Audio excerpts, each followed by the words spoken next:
এই পিছে যাদের দেখছেন ফ্রেন্ডস এন্ড ফ্যামিলি, আমি বলি খুদে গানরাজ।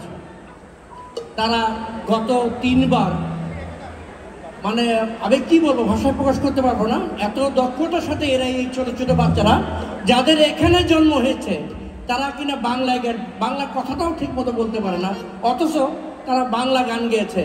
আমি আশা করব ওদেরকে উৎসাহিত করার জন্য অন্তত সবাইকে করতালি দিয়ে ওদেরকে সম্বর্ধনা জানার জন্য প্লিজ।